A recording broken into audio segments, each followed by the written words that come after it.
आणि पंतप्रधान मोदींच्या नेतृत्वात एनडीएच्या बैठकीला सुरुवात झाली आहे। पहिल्यांदाच या बैठकीला टीएमसीच्या फुटीर खासदारांना निमंत्रण देण्यात आलंय।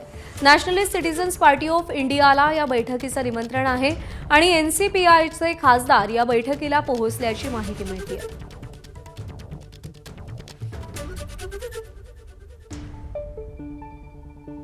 सोमेश कोलगे आपले प्रतिनिधी आपल्याला अधिक अपडेट देतील। सोमेश, आजच्या बैठकीचा अजेंडा नेमका काय आणि एनसीपीआयच्या खासदारांना देखील या बैठकीला निमंत्रण आहे, ते तिथे उपस्थित आहेत, शक्ती प्रदर्शन म्हणायचं का?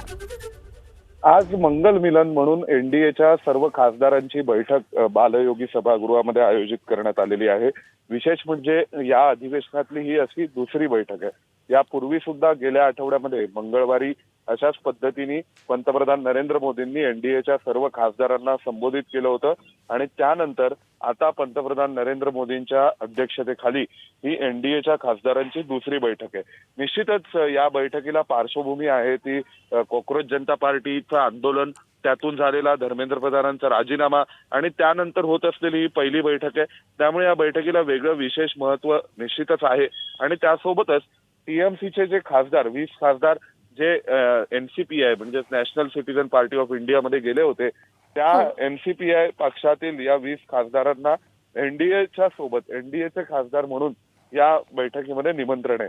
त्यामुळे एका बाजूनी एनडीएची ताकद वाढलेली आहे, तर दुसऱ्या बाजूला परसेप्शन वाईज सध्या एनडीएचं सरकार हे कमकुवत झालेलं दिसतंय, कारण धर्मेंद्र प्रधानांचा राजीनामा झालेला आहे आणि अशा सगळ्या पार्श्वभूमीवर ही बैठक होते। त्यामुळे ती बैठक अधिक महत्त्वाची। या बैठकीत नेमकी काय चर्चा होते हे पाहावं लागेल। सोमेश, धन्यवाद दिलेल्या माहितीसाठी।